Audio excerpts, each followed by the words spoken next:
What's up? Cool. Alright, so hope everyone's doing a-okay. Hope everyone's staying calm. And taking it day by day, I guess. I'm doing fine. Just took me a while to get this YouTube thing set up, but it should be kind of fun and interesting and exciting. Let's see, one second, I need to make sure the stream is actually working.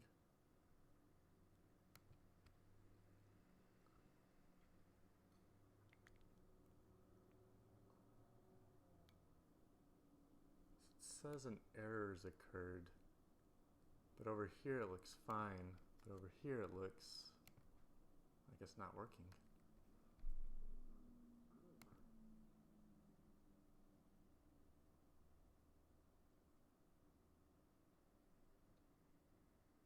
Okay, so this is fine. This is cool. Okay, now we can start. And I was going to start with a practice problem. This practice problem is going to be very similar to the very first question that is on the worksheet for this week. And this practice problem has to do with a real life scenario that happened in the 1970s. This was called stagflation, and we'll talk about that in a second. But what happened is that there were numerous things, and I only picked 3 of them just to get a sense of what happened. We had an OPEC oil crisis leading to a cutback in supply of oil. We had rising unemployment in America, and then we had inflation in Canada. So I'm going to go to this board really quick and draw up a graph, and we can see how these 3 scenarios might affect the United States economy. So of course we got the short run, aggregate supply, and we also got aggregate demand right there. And then remember to always label. We have the price level 1. I should probably label this then. Price. And then x-axis we got GDP, the real GDP. So this is how we're starting. And because of this cutback in the oil supply and because of rising unemployment, unemployment is going to affect the GDP. And the higher the unemployment, generally speaking, the lower the GDP is going to be. So we know that with this shift, our GDP 1 is going to be decreasing. And of course, inflation in Canada. Now this could affect demand in America as well, but we're not gonna mess with demand right now. But it's this oil crisis. It's this supply shock, as it's called. We have a negative supply shock. And you can see what this does to the United States economy. Prices go up, inflation, and the real GDP goes down. Now, both these 2 together, a decrease in real GDP and an increase in the price level, together it's called stagflation. It's inflation plus a stagnant or even decreasing real GDP. And this is kind of the worst case scenario in all of these positive and negative supply and demand shocks. Because if you think about it,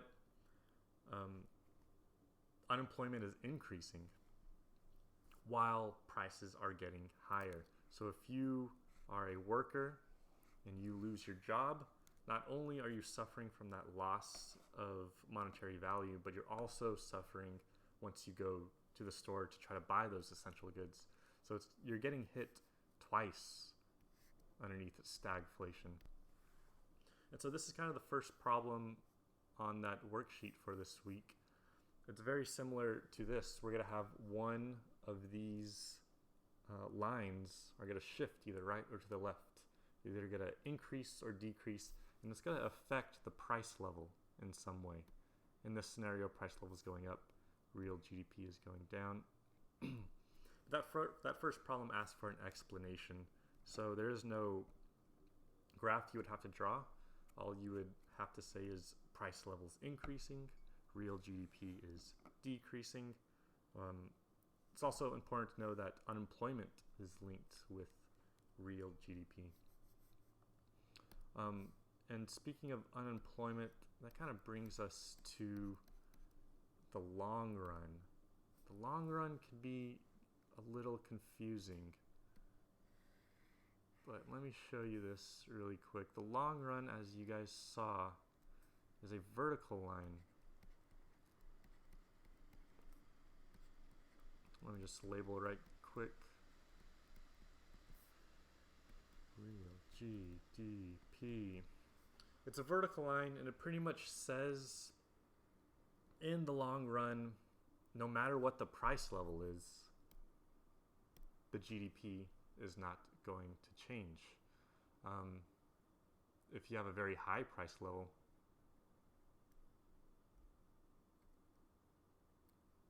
let me check this really quick.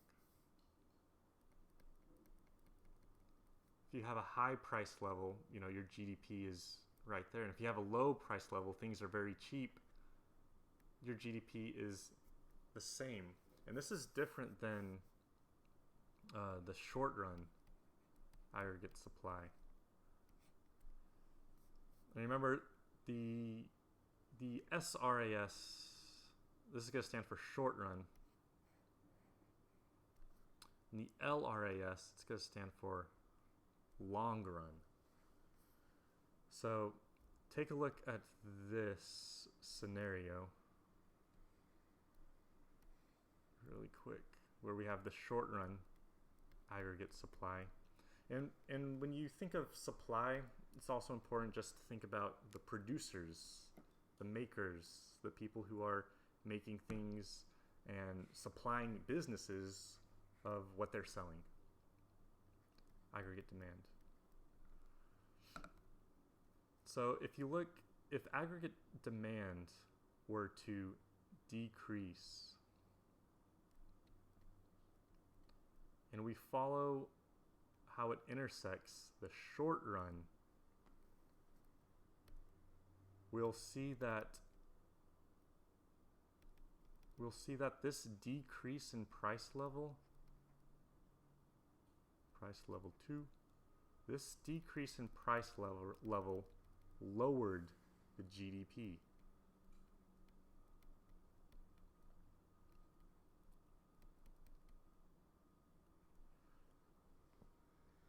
So in the short run, the price level will affect and change, either lower or raise the real GDP, but the long run is operating under the economic belief that once everything is said and done, the GDP will go back to normal.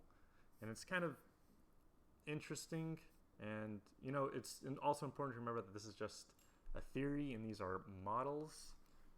In real life, it's very complicated with millions of different factors, but here we're only changing one factor at a time. So the way this works is that if the price level falls, then suppliers in the future will get their things cheaper. It's easier to produce things if your prices are cheaper. So if you think about it, this decrease in the price level will eventually, in the long run, according to theory, will increase the SRAS, the short run. And it will move the real GDP back. So these two collections of the short run is kind of represented in the long run. This is after prices adjust. This is after people react, and this is after things have time to adjust to the environment. It's kind of operating under this belief that the market will self-correct itself in the long run. Let's take another look at a long run example.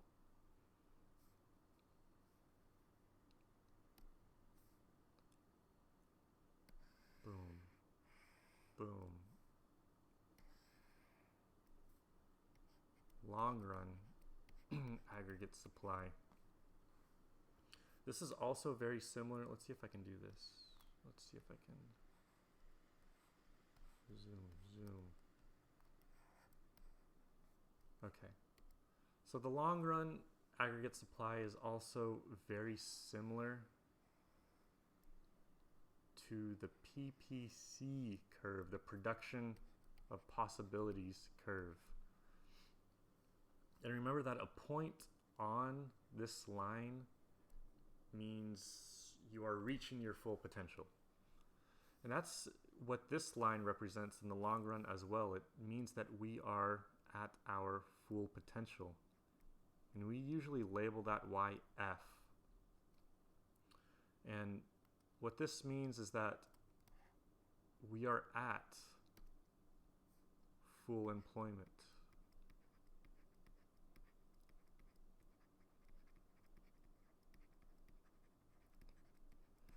Now, full employment doesn't mean we have zero unemployment. There is still unemployment when we have full employment. Because if you remember, there's a thing called the natural rate. This is frictional and structural employment. So usually full employment means that there's a natural rate of about 2 to 4% of unemployment.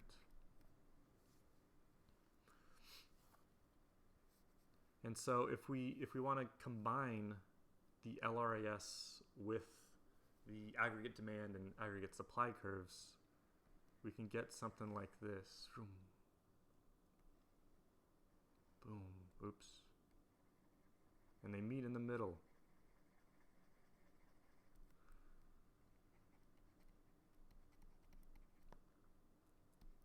Well, in this scenario, they're going to meet in the middle. And this is called the equilibrium. This means that we have full employment. And this is also representative of this point on the PPC. We don't have a high unemployment rate. There's no real inflation occurring. We're fully utilizing our factors of production. Now let's look what happens. Let's just run through a scenario of what happens if aggregate demand changes. Boom. 82.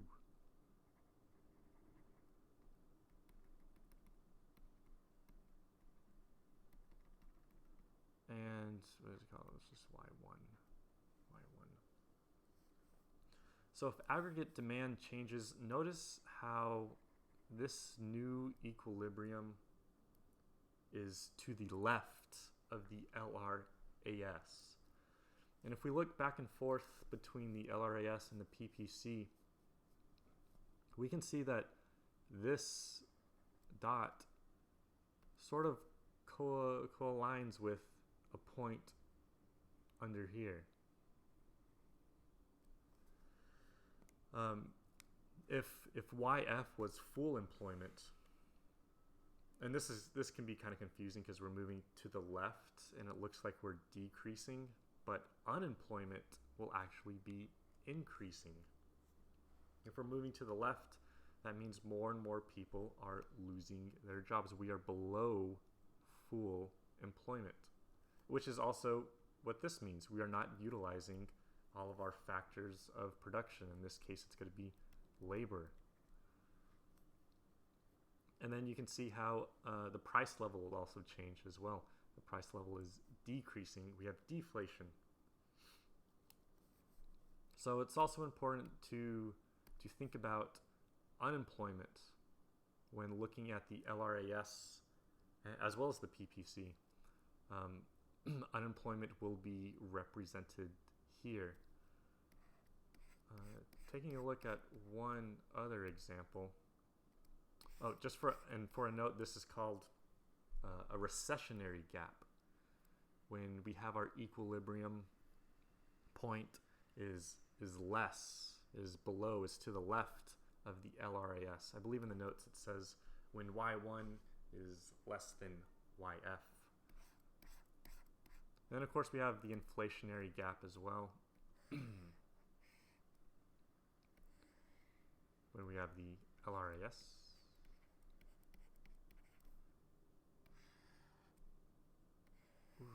And you have a point over here.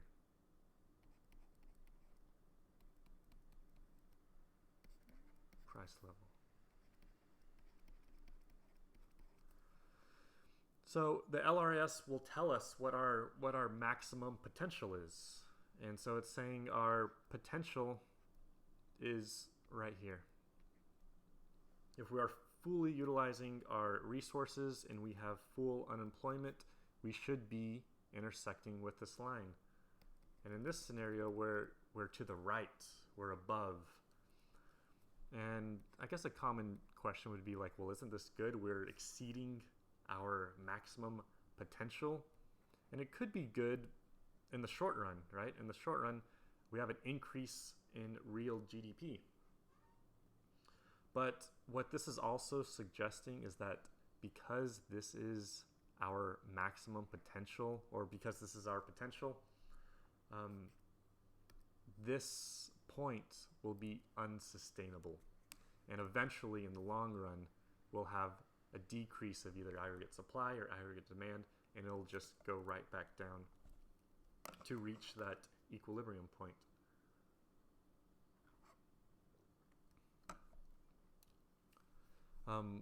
This also leads to something, even though this looks like an okay scenario, this also leads to something, if left unchecked, it's called overheating.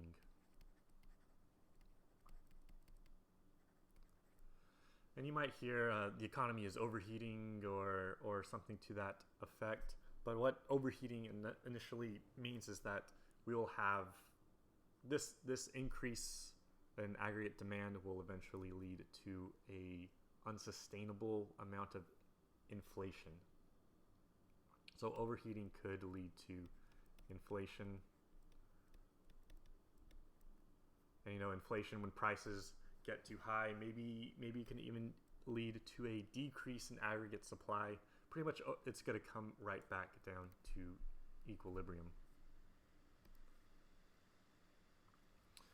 So this is also called a inflationary gap for this very reason. We have this increase in real GDP. People are usually, and it's usually brought on by people spending money, which usually has that effect of inflating prices. So both these two graphs and both these two scenarios should help on those other two questions for the week as well. Just to review, to the right of the LRAS, we have that inflationary gap. Right? We're above full employment. And then to the left, we have that recessionary gap. We're below full employment, and our price levels are falling. So now that we know this brings us to a pretty cool little discovery. I'm gonna show you guys if I can click. Hold on. Click.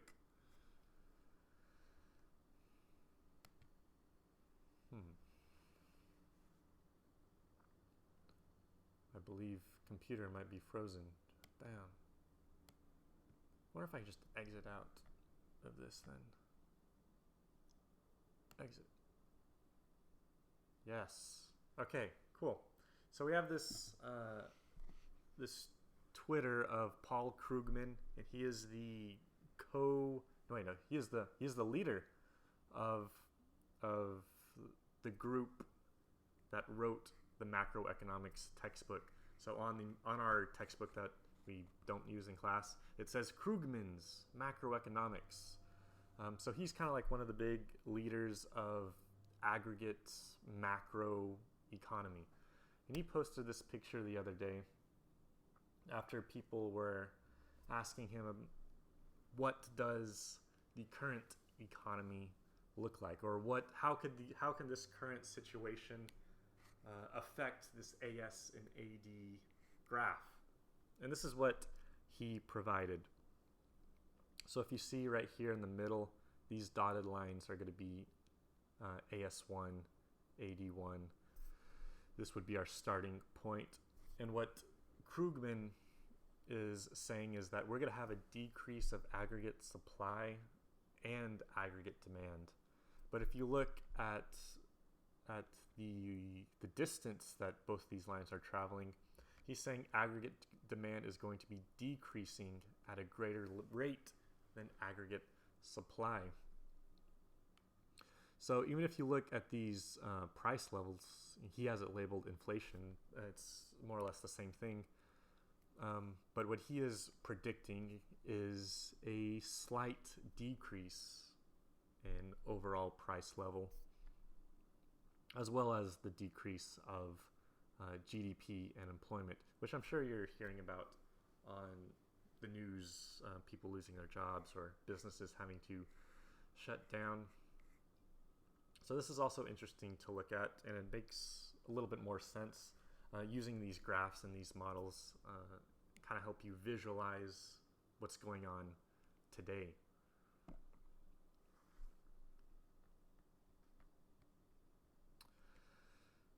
So let's see, I have a lot of tabs open, and we can go through a ton of this stuff. But if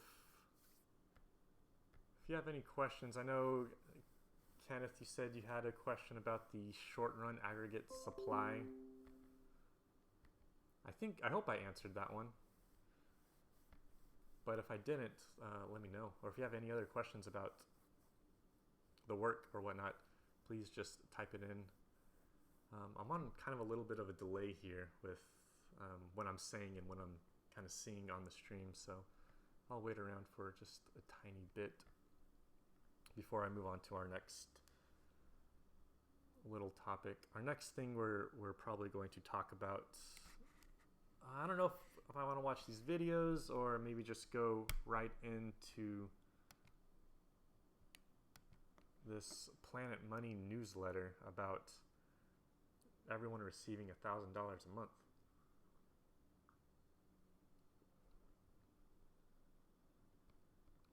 Let's see, let me close this out. I can't click on these tabs. It's kind of annoying. We can come back to these videos if we want to. One was over quantitative easing, and the other was over stock buybacks. But I think what we're going to do in this instant is I'm going to look over this Planet Money newsletter. And this was emailed out to people today.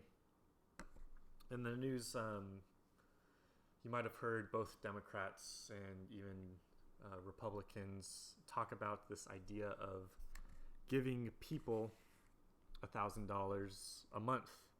I think Bernie Sanders said yesterday that his plan was to give $2,000 a month.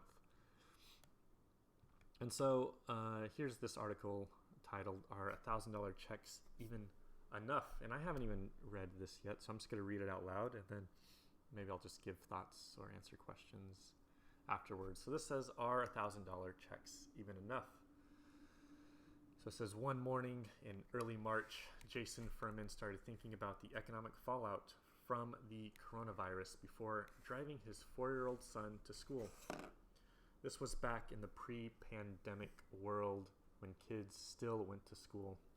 But Furman saw an economic crisis coming, and he spent about an hour sketching out a plan for the government to act. His kid was a little late to school, but it was worth it. Furman is a professor at Harvard University and former economic advisor to President Obama, serving both during and after the Great Recession. I find what we're going through right now much scarier, he says. Scarier not just because of the virus, he says, but also because of the place and potential depth of the economic meltdown it's causing. Yeah, it's him. A few weeks ago, this was all much less clear, but Furman was still worried. Before dropping his kid off his kid at school, he typed up an op-ed that he hoped would prevent the public health crisis from spiraling into economic crisis. The op-ed, which was published on March 5th in the Wall Street Journal, called for a comprehensive $350 billion stimulus package.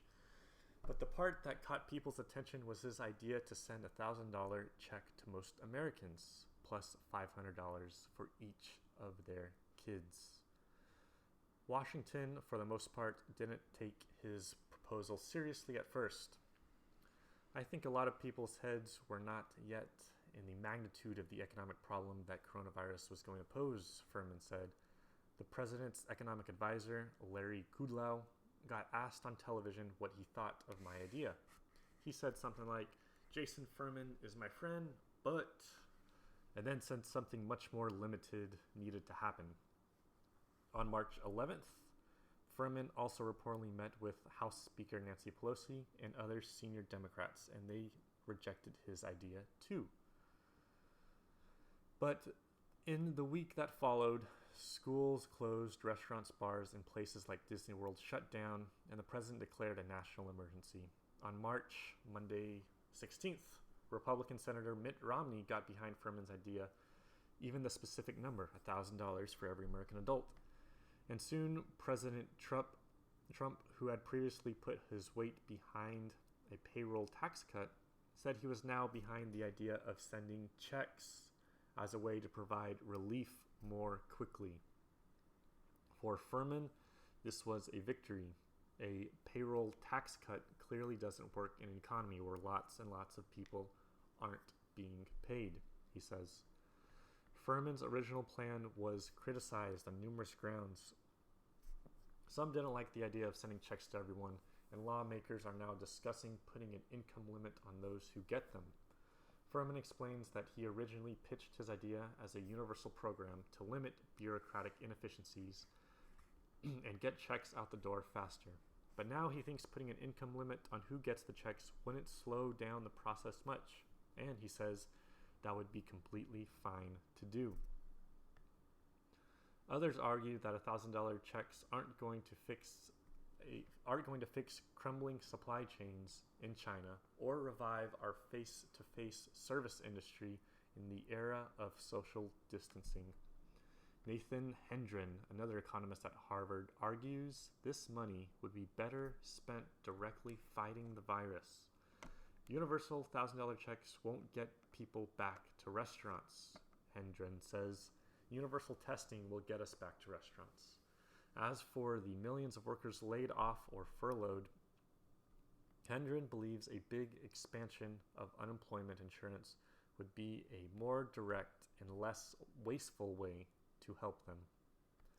Furman also supports massive investments in fighting the virus, unemployment insurance, and other parts of a comprehensive approach to help Americans during the crisis. But he believes sending checks is an efficient and quick way to help people pay their bills and stimulate the economy. True, he says, it won't revive supply chains or restaurants and bars, but even if it's simply relief for struggling families, he says, that would be enough for me. As the economy sputters, Furman is now thinking about his one-time check idea as potentially a many times check idea. Likewise, in a press conference on Friday, President Trump said he now wanted stimulus checks to be much more than $1,000 and for the government to keep sending checks as needed.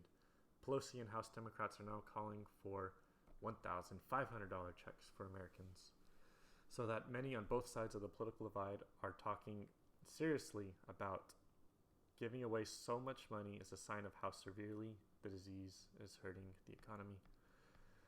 The story of Jason Furman's plan to save the economy shows how crazy things are right now. On March 5th, Jason proposed a $350 billion package. Almost 3 weeks later, Congress is seriously considered a $2 trillion stimulus package. So this is interesting, and you can see that maybe even going back to, or even trying to picture those aggregate supply and aggregate demand graphs, this idea of a stimulus package would be targeting the aggregate demand, trying to increase the aggregate demand to raise up our GDP, right, or our unemployment rate, or our employment rate. But then there's that argument, that other professor who's saying, while this may increase aggregate demand, our aggregate supply would be the same, right? Our supply chains, so much of them coming from China, would remain untouched.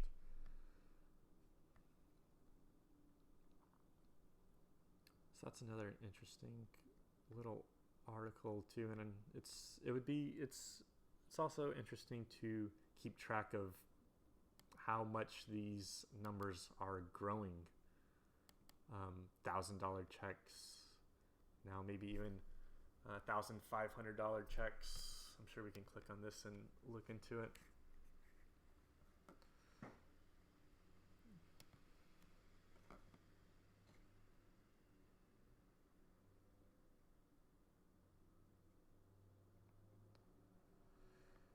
And so this is actually live right now.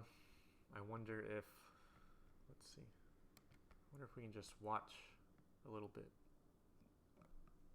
So is this posted today? Let's see, go away. So this is March 23rd, 2020, and then they are talking about the $2 trillion stimulus.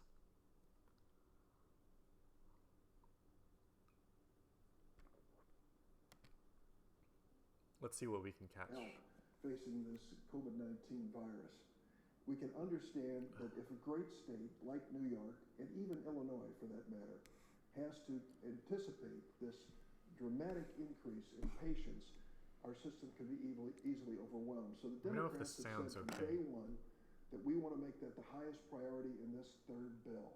Make sure we put money in there for hospitals, for healthcare to respond to this crisis.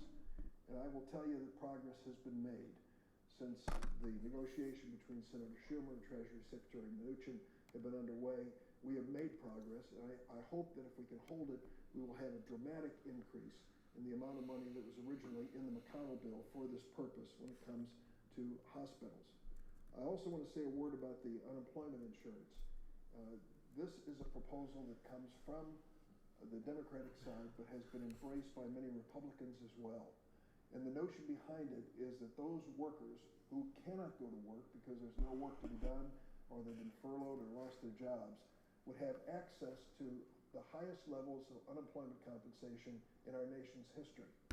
Now, we think that that is a significant change and even a significant restructuring of unemployment insurance to reflect the current crisis we face. I don't run away from this issue of restructuring. I've heard many Republican critics. But when it comes to unemployment insurance, we are in fact restructuring it.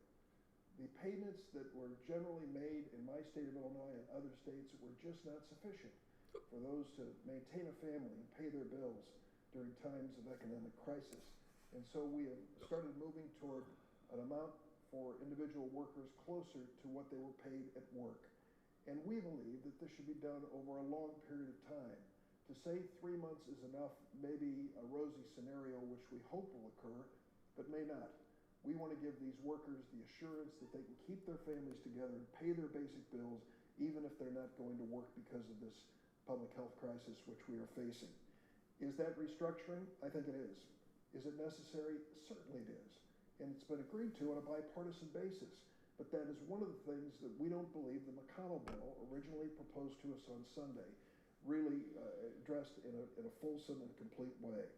We have made it our kind of standard on the Democratic side to make certain that we measure every proposal for economic recovery against the workers and working families of America. Not what it does in the boardroom, but what it does in the family room of individual families who still get those bills in the mail and still face the pressures of being out of work and wondering if there's enough money to get by. We know that a majority of Americans do not have savings of $400 or more. Many of them live week to week, not paycheck to paycheck, and we want to make certain that they have that peace of mind. We have measured every proposal for economic recovery against working families in America and against the individual workers and the challenges that they face. There's been a complaint that we raise the issue of collective bargaining. We want to make certain that when we give money to corporations, it does not change the status of the workers that they have bargained for over the years. We're going to wait and, of course, at another day, consider future contracts and work contracts. But for the time being, we want to make certain that whatever money is going into the corporation respects the existing rights of workers under their collective bargaining agreements. I don't think that's a radical notion. Corporations are going to continue to operate under the laws of America. I think that the workers should be entitled to the rights that have been granted to them under their collective bargaining agreements. And that's basically the bottom line for us when it comes to collective bargaining. When it comes to loans to corporations, that's where we had a serious problem with the McConnell bill. There was a provision in Senator McConnell's bill, which he calls a bipartisan bill, and I acknowledge in part it was, but there was a provision that was far from bipartisan. A provision which said...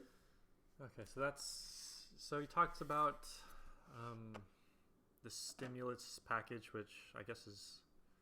I know they voted on it, I think twice, but didn't come to a... they didn't get the 60 votes needed to pass it.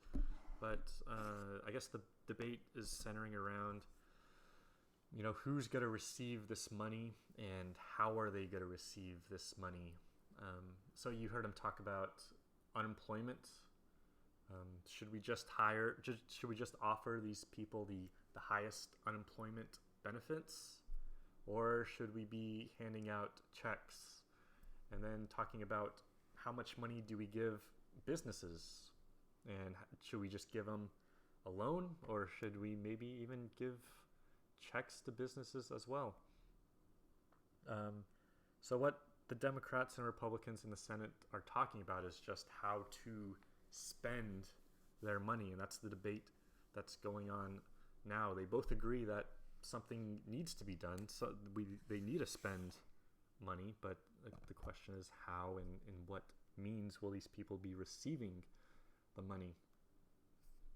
And there's this article I was reading through today from The Economist, and this is a little bit dated, March 19th, that's 5 days ago, but it brings up this topic of government spending, and it goes beyond just the US, it's the world economy. And I think I'm just going to read a little bit of it, maybe the whole thing if it gets really interesting. But when I guess I'm reading, or whenever you hear the words government spending, you can link that directly to the aggregate demand. So this title is Governments Are Spending Big to Keep the World Economy from Getting Dangerously Sick. So it starts with a character in a novel by Ernest Hemingway once described bankruptcy as an experience that occurs two ways, gradually, then suddenly. The economic response to the COVID-19 pandemic has followed this pattern. For weeks, policymakers dithered, even as forecasts for the likely economic damage worsen. But in the space of just a few days, the rich world has shifted decisively. Many governments are now on a war footing, promising massive state intervention and control over economic activity.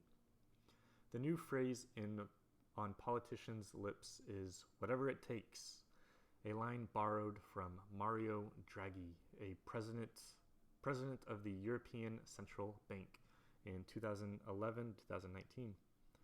He used it in 2012 to convince investors he was serious about solving the Eurozone crisis and prompted an economic recovery. Mr. Draghi's promise was radical enough. Politicians are now proposing something of a different magnitude, sweeping structural changes to how their economies work. These are unprecedented promises. On March 16th, President Emmanuel Macron of France declared that no company, whatever its size, will face the risk of bankruptcy because of the virus. Which that does seem like a very big promise, and this will be interesting to keep track of as well. It's just the French economy. Will Macron actually do whatever it takes to make sure no company goes bankrupt? Germany pledged unlimited cash to businesses hit by it. Japan passed a hastily complied spending package in February, but on March 10th supplemented it with another one that included over 430 billion yen, which is about $4 billion, in spending and almost 4 times as much in cheap lending. Britain has said it will lend over £300 billion, about 15% of its GDP, to firms. America may enact a fiscal package well worth over $1 trillion, and we just saw a little while ago it's currently $2 trillion. The most conservative estimates of the total extra fiscal stimulus announced thus far put it at 2% of the global GDP, more than was shoveled out in response to the global financial crisis of 2007-2009. So this government spending, it is called fiscal policy. And we'll talk more about the tools of fiscal policy probably next week, but this is one of the ways governments can try to influence that ASAD graph is by enacting a fiscal policy. And of course, one of them, as we're seeing right now, is government spending on stimulus packaging. That sinking feeling. In part, this radical action is motivated by the realization that the coronavirus, first and foremost a public health emergency, is also an economic one. The jaw-droppingly bad economic data coming out of China hit at what could be in store for the rest of the world. In the first 2 months of 2020, all major indicators were deeply negative. Industrial production fell by 13.5% year on year, retail sales by 20.5%, and fixed asset investments by 20.5%. GDP may have declined by as much as 10% year on year in the first quarter of 2020. The last time China reported an economic contraction was more than 4 decades ago at the end of the Cultural Revolution. Grim numbers are starting to pile up elsewhere, not so much in the official statistics, which take time to be published, as in real-time economic data produced by the private sector. Across the world, attendance at restaurants has fallen in half, according to OpenTable, a booking platform. International passengers' arrivals at the 5 biggest American airports are down by at least 30%. Box office receipts have crumbled. And this is all, of course, aggregate demand declining. The disruption to international travel will hurt trade, since over half of the global air freight is carried in the bellies of passenger planes. The combination of disrupted supply chains and depressed demand from shoppers should hit trade far harder than overall GDP. If the experience of the last financial crisis is anything to go by, I read that sentence kind of wrong, but will be okay. Already, the American Association of Port Authorities, an alliance of the ports of Canada, the Caribbean, Latin America, and the United States, has warned that cargo volumes during the first quarter of 2020 could be down by 20% or more from the earlier year. And this is interesting to think about.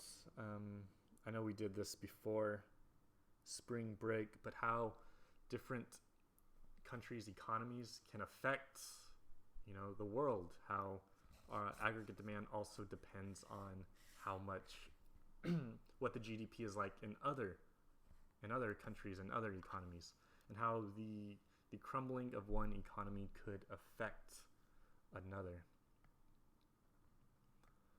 Official data is now starting to drip out. The Empire Manufacturing Index, a monthly survey covering New York State, in March saw its steepest drop on record and the lowest price since February 2009. In February, Norway's jobless rate was 2.3. By March 17th, it was 5.3%. State-level numbers from America suggest that unemployment there has been surging in recent days.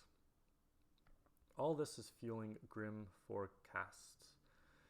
In a report on March 17th, Morgan Stanley, a bank, estimated that GDP in the euro area will fall by an astonishing 12% year on year in the second quarter of the year.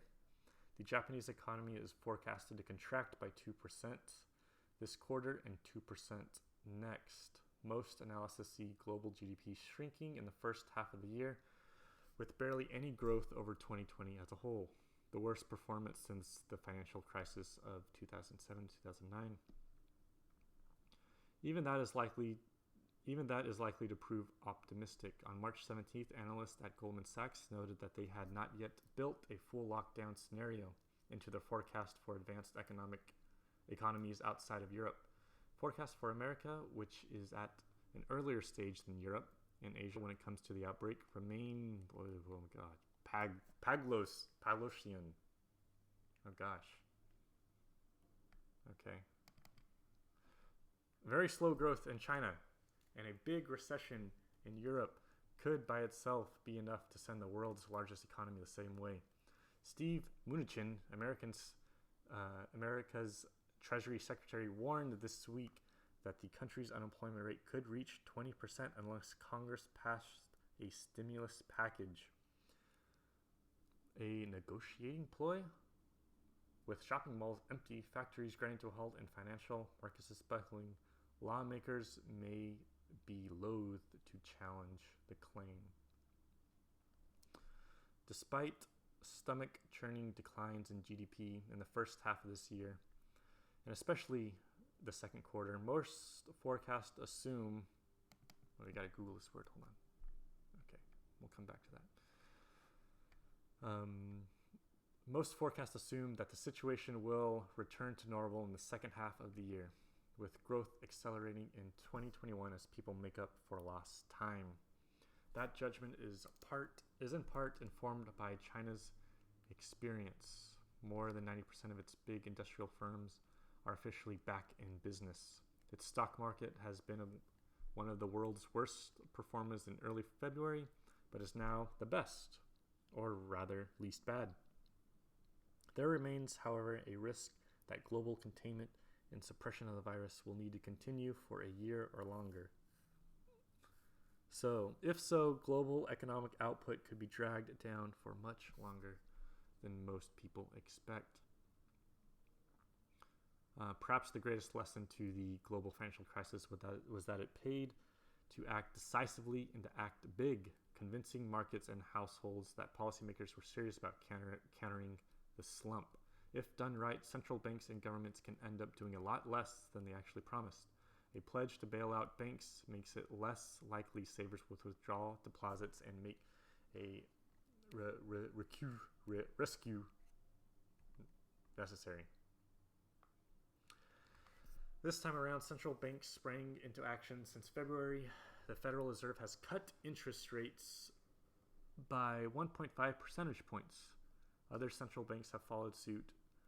Further deep rate cuts are not possible, though interest rates were very low long before the virus began to spread. And so I think next week, this might actually be maybe 2 weeks from now, but there is also fiscal or monetary policy. Fiscal policy being what our central government can do, and monetary policy having to do with what the Federal Reserve and the central banks can do. So one of the monetary policy tools are cutting interest rates. And this is with the hope to spur aggregate demand as well. Now let's get fiscal. Sweet. Not all central banks are acting as boldly as they can. China has room to cut interest rates.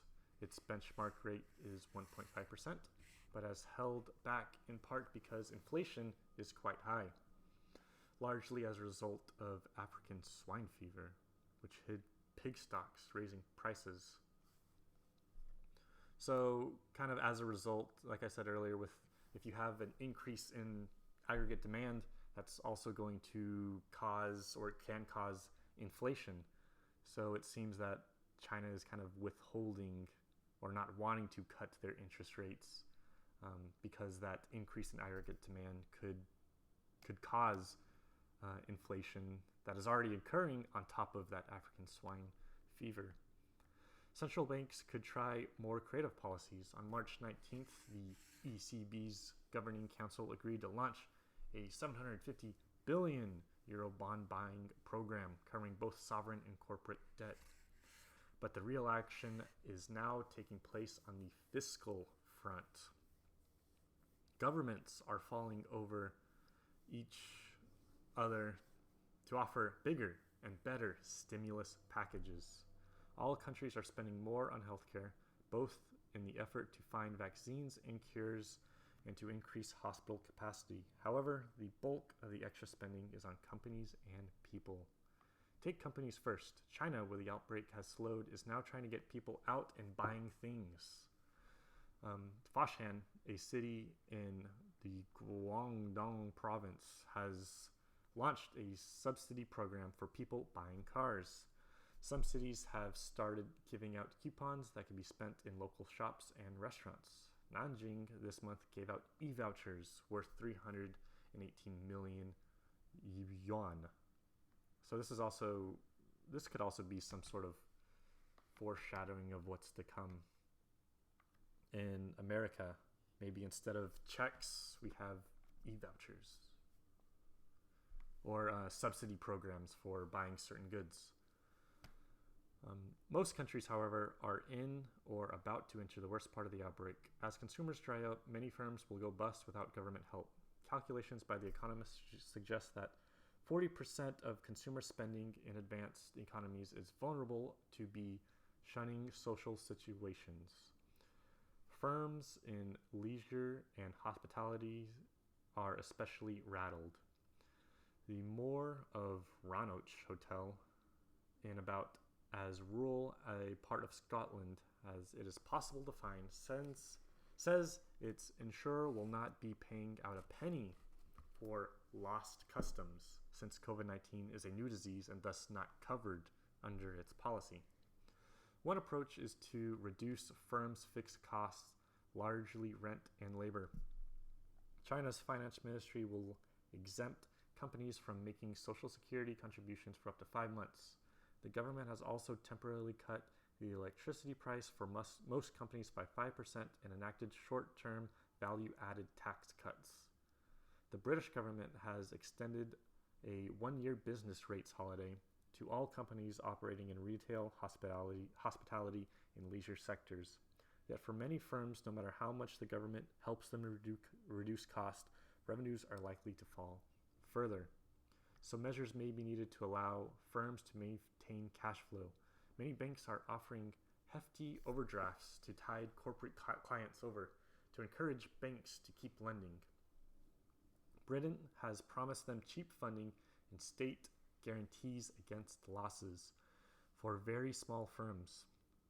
For very small firms, many of which do not borrow at all, it is offering non-repayable cash grants up to £25,000. Non-repayable cash grants. Non-repayable. Oh, so I assume it's just, is this free? Is this free money for small firms in Britain? Other countries are enacting similar plans. The Japanese government is helping small firms by mobilizing its state-owned lenders to provide up to 1.6 trillion yen of emergency loans, much of it free of interest and collateral requirements. Small firms qualify to help if their monthly sales fall at least 15% below normal months taking. Bavaria, a rich state in Germany, announced on March 16th that small and medium-sized companies with up to 250 employees could receive an immediate cash injection between 5,000 and 30,000 euro. The European Commission has already relaxed state aid rules so that governments can help to ailing companies. So I've heard some people talk about doing this in America, cash injections, or giving, which I assume to be giving money directly to small companies, to small business. The second part of the fiscal response is about helping people, and in particular protecting them from being made unemployed or suffering a drastic drop in income that does happen. Ergo Gentilini of the World Bank counts more than 25 countries that are using cash transfers as a part of their economic response to the virus. Brazil will give informal workers who make up roughly 40% of the labor force $38 each. Small businesses will be allowed to delay tax payments, and pensioners will get year-end benefits early. Australia is instituting a one-time cash payment of $750 to pensioners, veterans, and people of low incomes. Northern Italy has led the way on implementing policies that make it less likely for firms to lay off workers. Germany has relaxed the criteria for short-time work, under which the state pays 60 to 67% of the foregone wages of employees whose hours are reduced by struggling firms. Applications are going through the roof, according to the Federal Labor Agency. The use of short-time work probably halved the rise in unemployment during the recession of 2008 and 2009. More firms are now eligible to use it. Temporary workers are covered, and the government will also reimburse the Social Security contributor companies make on behalf of affected workers. So this could also be an alternative to the $1,000 a month cash check that Congress might talk about, simply paying the wages, the foregone wages, instead of giving a check, which we'll see. So all of this stuff that we just talked about, or that we just read, this is all fiscal policy in an attempt to spur aggregate demand. And then we even talked about the monetary policy that some banks and the Federal Reserve are taking. So this is actually a very relevant article to read, and maybe I'll assign a worksheet for next week that has this article, because this is very relevant to aggregate supply, aggregate demand, and fiscal policy, and how to get out of a recession, more or less. And this is probably about it. That's probably about all I'm going to do today. I feel like I learned stuff. Darn it. But I will, hopefully this all recorded, and I'll post this back up. If anyone has any final questions, I'll hang out here in this chat room. Feel free to email me questions too, and I'll open them up. The next time I'm going to be doing this is on Thursday at noon. That's the plan for right now. But I hope everyone's doing good. Hope everyone's having a little bit of fun over there. That's going to be it for today, and I'm just going to go ahead and log on off. So hope to see everyone Thursday at noon.